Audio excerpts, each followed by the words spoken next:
Welcome to the Yoga Therapy Hour. This is a solo episode about watching the fluctuations of our mind and seeing how that drives our behavior, our communication, how we show up in the world.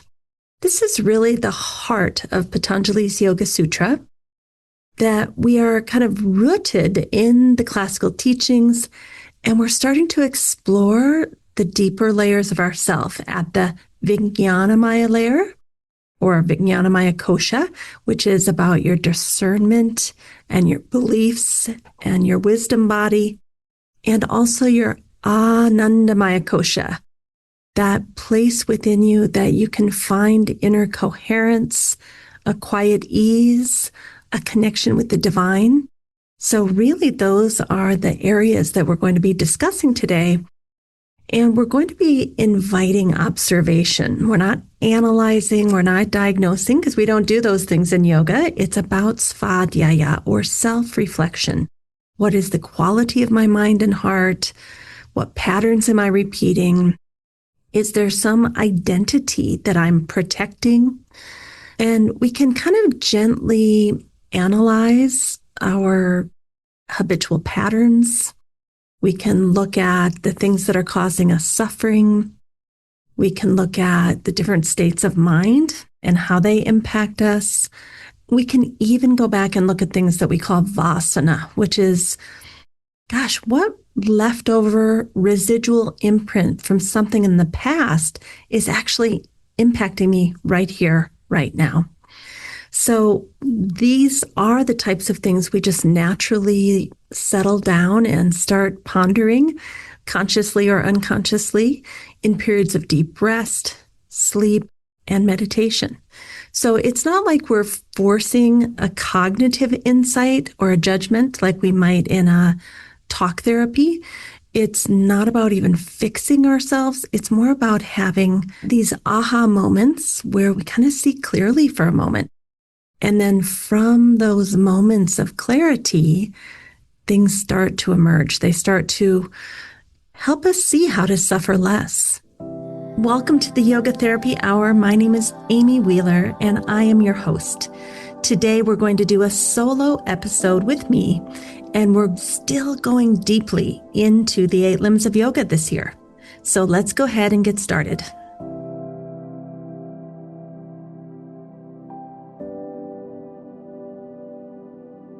So let's start off with Patanjali's Yoga Sutra, looking at the 5 states of mind, the citta-bhūmi.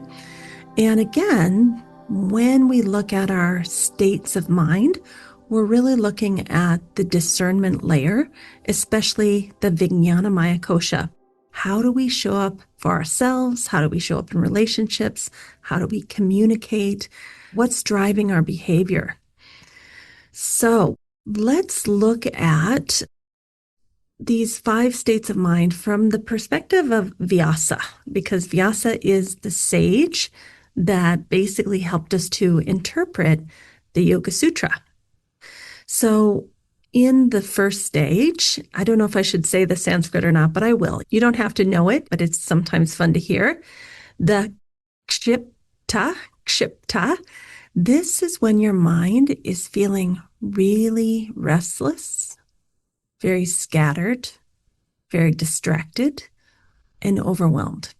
And I think many of us can really relate to that, whether there's ADHD involved or whether we just have way too much going on in life to be able to track everything. And we're always feeling a little bit agitated, a little bit impatient. Now, the second one, we go to mūಢha, which is a mind that is very dull, has a lot of inertia and lethargy, can't think clearly. I think some of us who've had perimenopause or menopause, we go through a few-year period when our hormones are changing and we cannot finish a sentence. Our mind feels very cloudy. Sometimes when we have certain disease pathologies, we just don't have the sharpness in our minds to think through things, to remember things. Those patterns are strong for a lot of us. And sometimes we move back and forth between the agitated, restless, scattered, into the dull, clouded, and inertia. It's not like it stays. Your mind is always going in and out and in and out. And so the next one, the third state of mind that Vyāsa talks about is vikshipta, which is intermittently fluctuating in and out, kind of what I just said. So you wake up in the morning, maybe you're feeling very overwhelmed, in and out, in and out. By 3 o'clock in the afternoon, your brain is gone, you're done. And then you're lying in bed at 11 o'clock at night and your brain gets restless again. So that kind of, it's moving in and out. I would say most of us have that happening quite a bit of the time. We go to the fourth state of mind, the ekagrata. This is kind of like the one-pointed focus. This comes from practicing meditation, according to Patañjali. This comes from getting your mind to find an object of meditation, learning how to concentrate on that, whether it's a mantra, a mudra, a deity, something in nature, that you really concentrate on it. Then you begin to kind of take on the qualities and merge with it.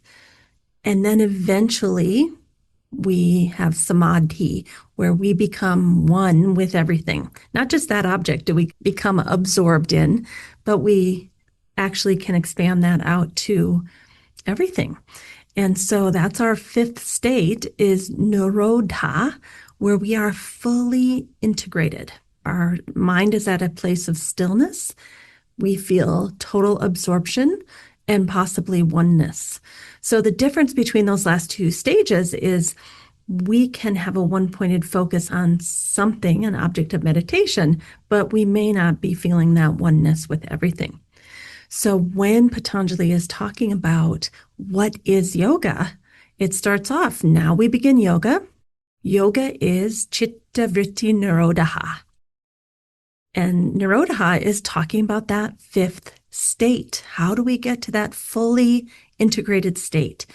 Well, we go through a lot of restlessness, scatteredness, distractedness, dullness, inertia, intermittent fluctuation, maybe starting to find the one-pointed focus, and then eventually into total absorption.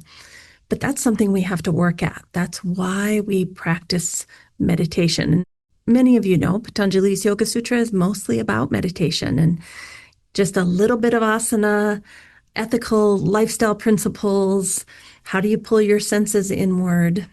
How do you set yourself up to have this absorptive experience through breath work, through meditation, and so on and so forth?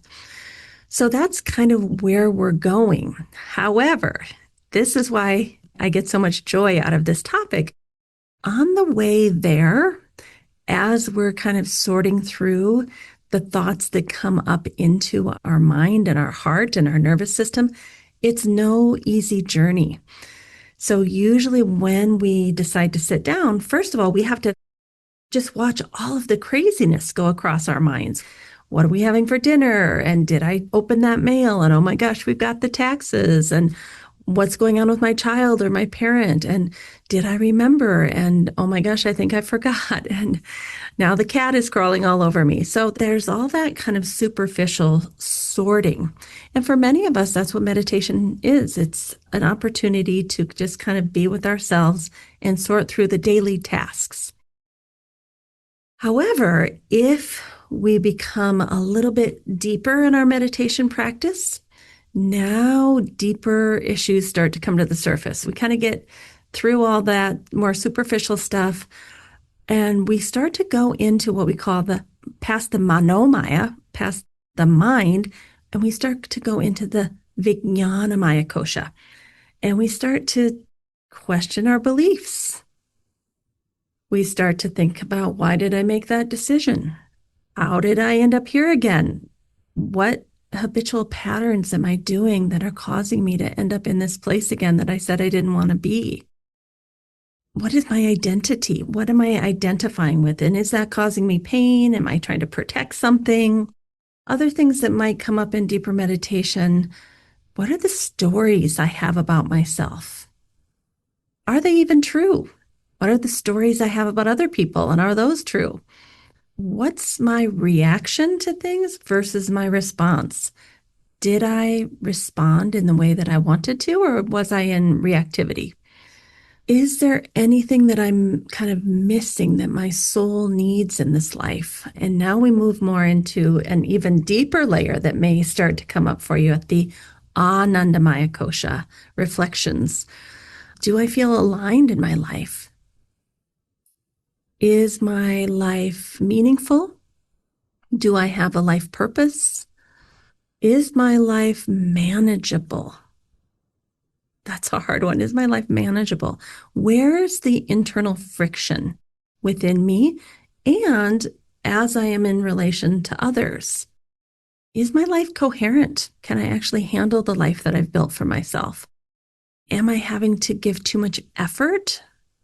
Can I come back to a place of ease in my life? Is there anything I can clean out or get rid of so that I can soften and have a little more ease?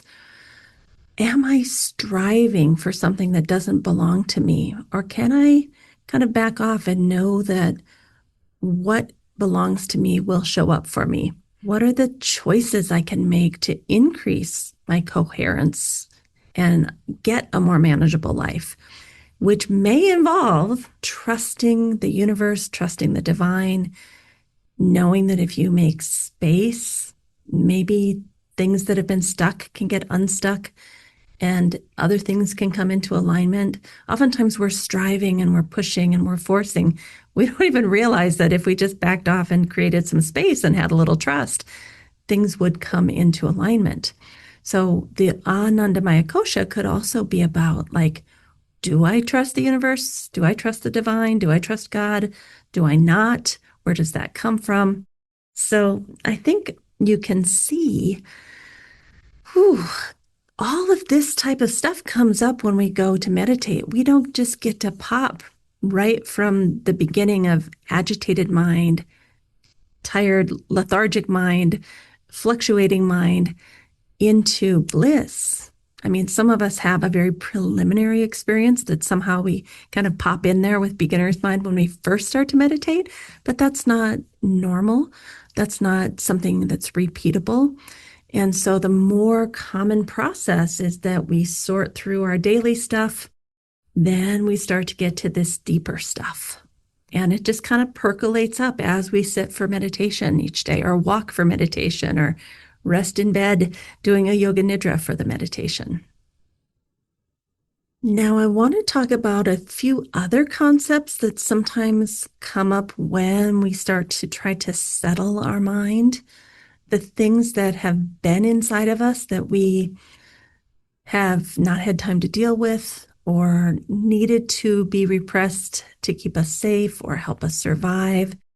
There's many, many reasons why we would not have faced these things up front in real time.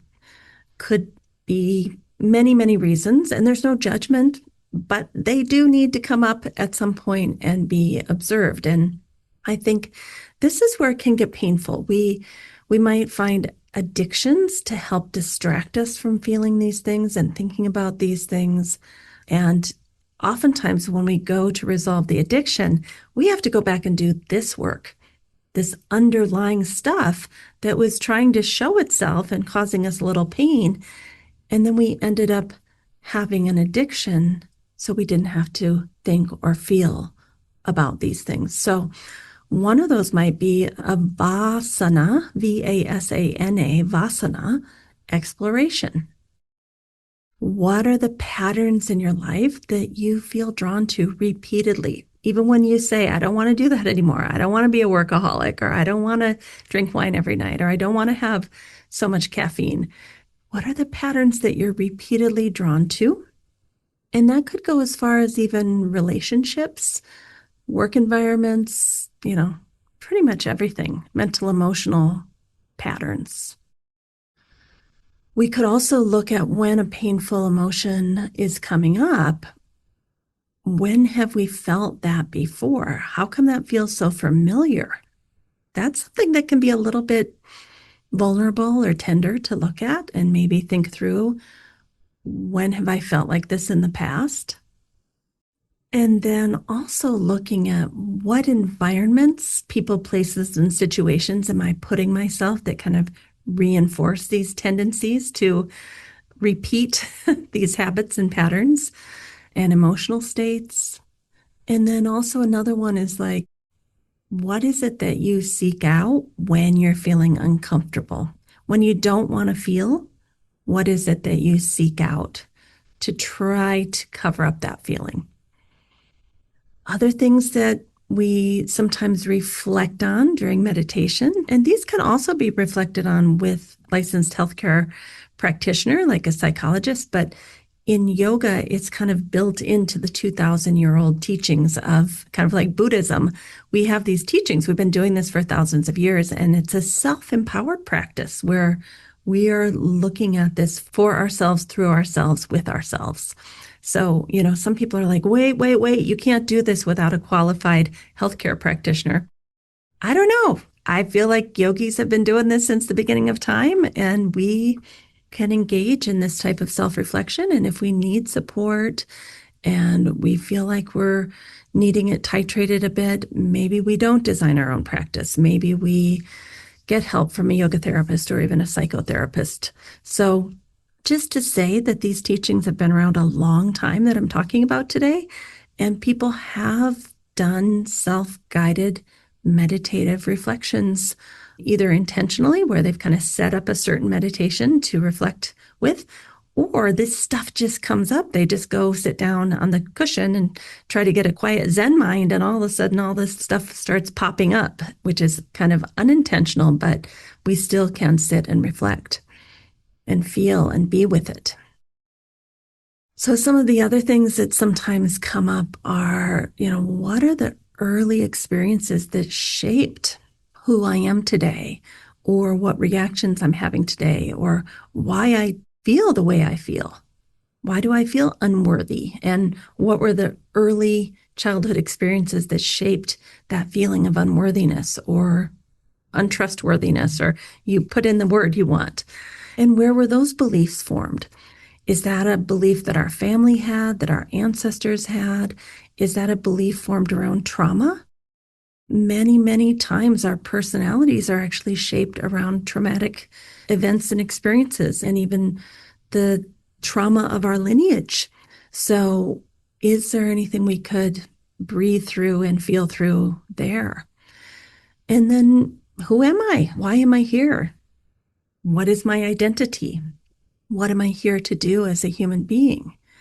So those things, often when you go under the superficial layer of, the grocery list and the dogs and the cats, now we start to kind of reflect on these things, and they come up in meditation, but you could also journal about them.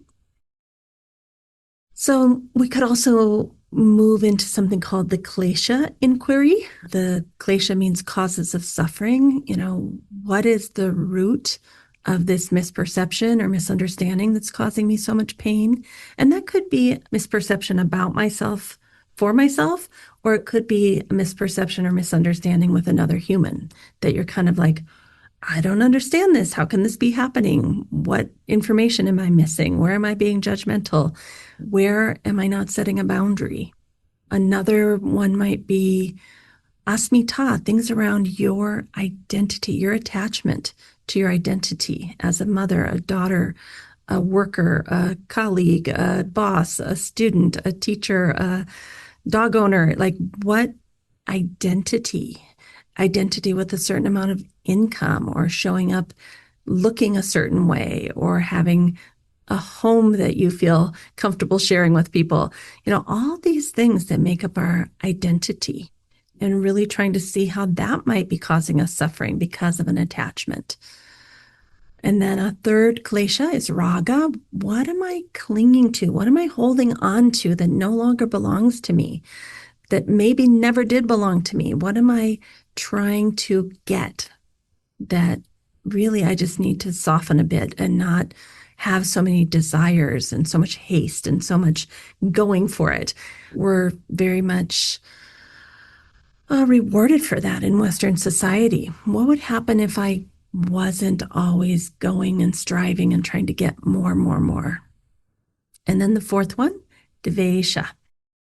What am I avoiding that is causing me suffering? Is there something I really need to face, that I need to step into, that I need to take a good hard look and walk towards it, but I'm just avoiding it because I don't think I can handle it. I don't have the time. I don't have the energy. I don't have the focus. I'm scared. I have fear. There's many, many things that just need to be addressed. And it's almost like the fear leading into it is worse than the actual event. Not always, but there's many, many things we avoid, and many things we avoid and we're not even conscious that we're avoiding them, which all leads into abhinivesha, which is the fear of loss, the fear of change, maybe even the fear of death, and really grieving and worrying that what if I don't have this? What if I have that? What if, this happens or that happens? And, kind of worrying about the present or the future. So these are all invitations. They're not labels. They're invitations to ask our meditation to support us in this svādhyāya, in this self-reflection. And again, that could be intentional. I want to meditate on this today. Or it could be that you just sit down and these things start bubbling up. And for whatever amount of time you're there, you just kind of reflect on that or maybe journal about it. So the reason I want to tell you all this is because this is why we don't meditate. This is why we stop. We do it for 3 or 4 days and then we stop. We get too busy. We are too agitated. We fall asleep.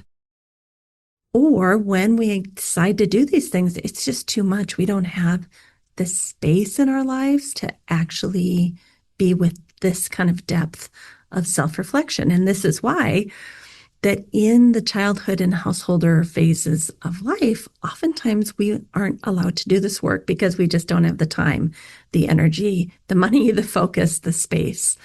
And it's oftentimes reserved for the elder phase of life when we're into semi-retirement, retirement, or even close to passing into another form, because that's the only time that we really can get quiet with ourselves, create the space. So I guess I don't know what else to say except that this work, I think, can be done in small titrated bits. I don't think we have to wait until retirement to do this. I think even 3 to 5 minutes a day, every day, could prove to be very, very amazing. And so I've been thinking about how could we do that? What kind of tool could help us just take a tiny little titrated bit? So I am making some tools that I find very, very fascinating, very interesting, and I want to share one with you today. And so let's get into this, and I'll share just one of these little tools with you that might help you do some of this self-reflection and or meditation in just a tiny titrated bit day by day instead of waiting till later in life. Let's take just a little pause and talk about something that's really exciting. There's a new book coming out in spring 2026 called Applications of Therapeutic Yoga in Integrative Health. It's authored by Amy Wheeler, myself, and Marlisa Sullivan. We've been working really hard on this book for about 18 months, and now it's scheduled for release in spring 2026. This text will bring together philosophical foundations of yoga, emerging research in neuroscience, and evidence-informed methods for applying these teachings in clinical and community settings. The book is designed for healthcare providers, yoga teachers, yoga therapists, educators, and really anyone seeking to clearly understand the why of why yoga works and the how, the mechanism underneath why yoga works. Your purchase of this book will help to advance the field of yoga therapy, and it will support the continued development of resources like this podcast, the Yoga Therapy Hour. and we hope it will serve both you and your clients alike. So please keep an eye out for applications of therapeutic yoga and integrative health by Amy Wheeler and Marlisa Sullivan coming out through Routledge Press in 2026. All right, let's get back to the episode. So for those of you who are watching this on YouTube, you'll be able to see this on screen. For everyone else, I'll basically try to tell you what it looks like. So I've been creating some custom artificial intelligence chats. Basically, it's a chat that you do with AI that is fully based in yoga philosophy and Patanjali's Yoga Sutra. And it's like a coach that kind of helps you break down how to reflect on some of these interesting things. So the one that I'm going to show you today, I've created about 12 of them, but the one I'm going to show you today is called the Yogic Philosophy Self-Reflection Coach. And I'm still working on it. These will be for free on our app. There'll be no extra cost, but I just kind of want to show you how it works. So the Yogic Philosophy Self-Reflection Coach is a contemplative inquiry guide rooted in classical yoga philosophy. This is not therapy, nor does it diagnose or treat mental health conditions.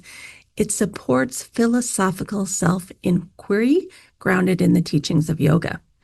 So right now, the ways to get in and start kind of doing the work with your chat is help me explore a recurring saṃskāra in my life. Or you could choose, I want to understand a deeper belief. Or you could say, can we examine this through the lens of the kleśas? And you could write whatever you want.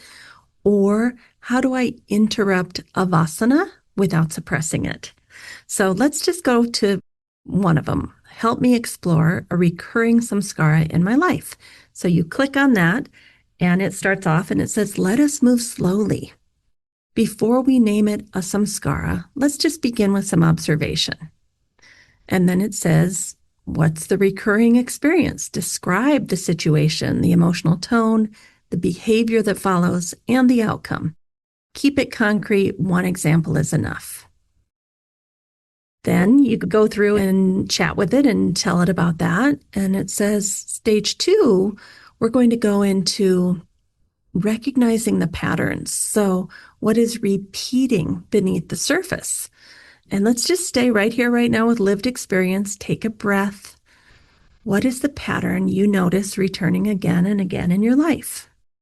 And you can chat back and forth about that. And so as you put in answers, it will draw from Patanjali's Yoga Sutra and other classical yoga philosophy based on a database that I have put in there through all my 25 years of yoga therapy and yoga philosophy teaching.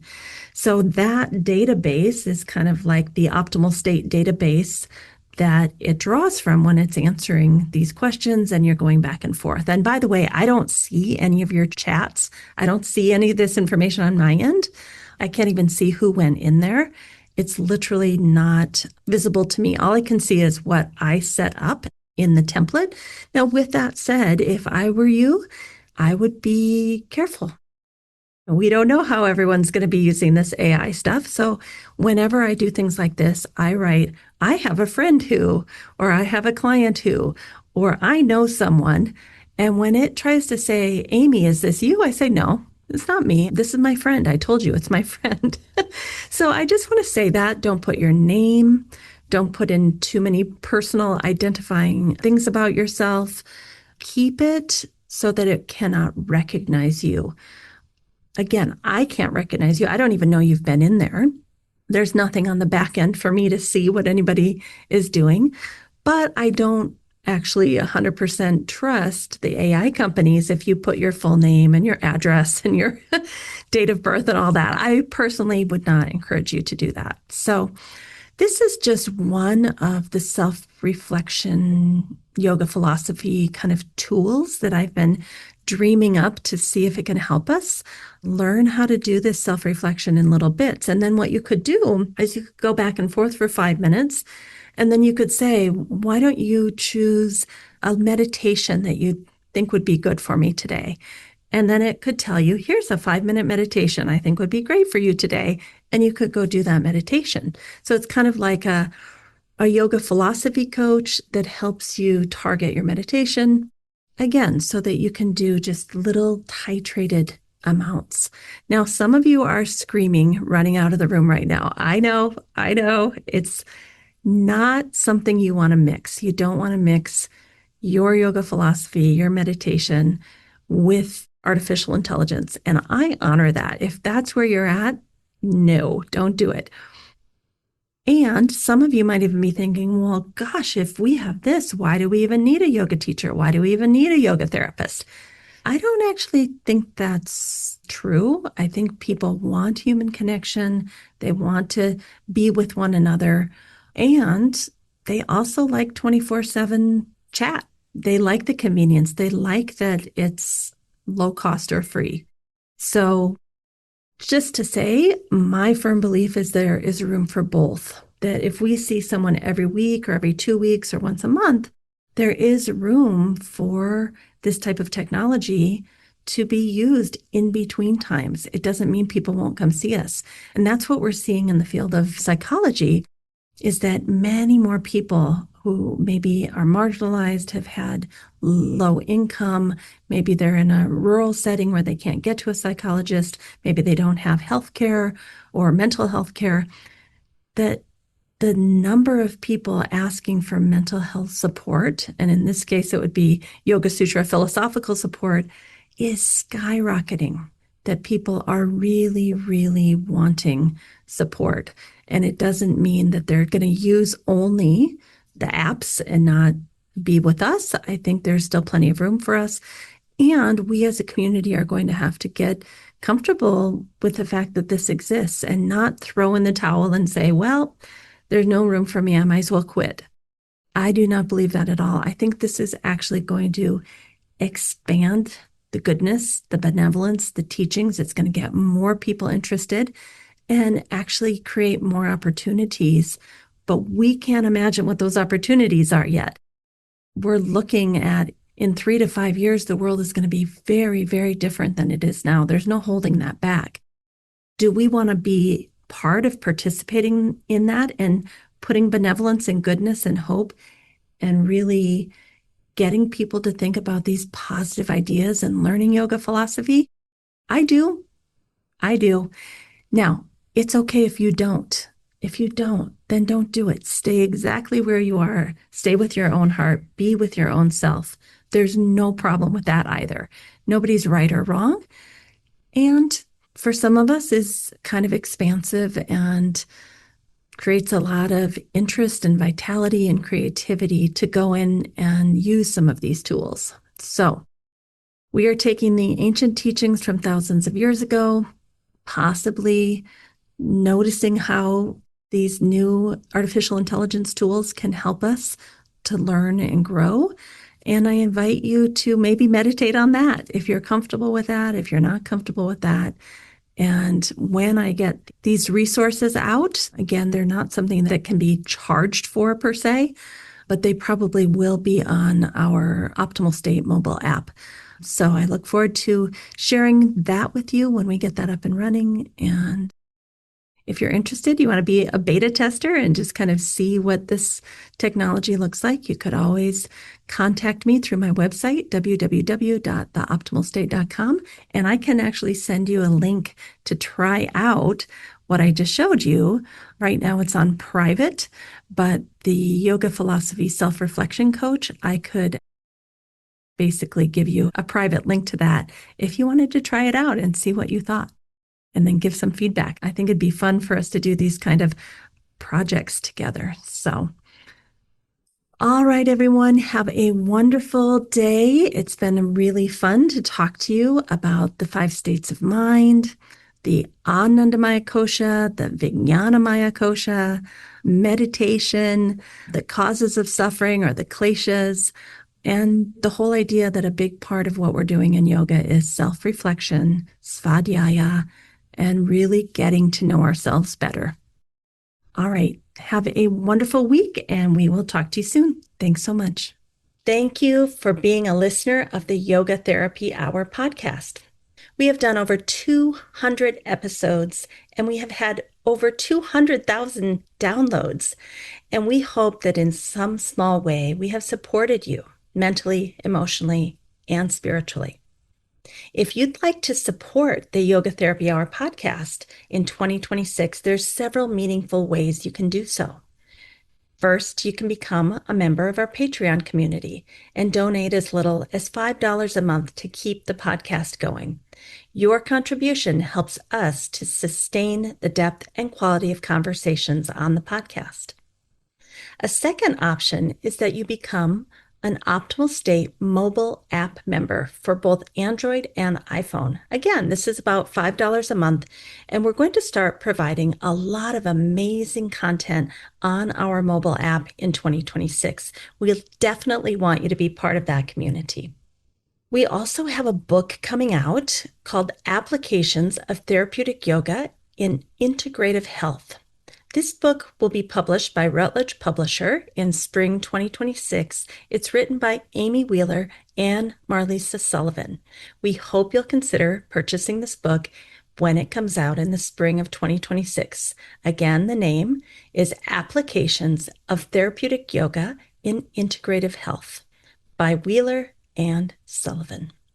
For those of you who are seeking advanced training in therapeutic yoga or in yoga therapy, please consider checking out the programs at Notre Dame of Maryland School of Integrative Health. We have a MS in yoga therapy, and we also have a postmaster's degree therapeutic yoga for licensed healthcare providers that's starting in the fall of 2026. In addition, we have a comprehensive Ayurveda certificate program also geared towards licensed healthcare providers.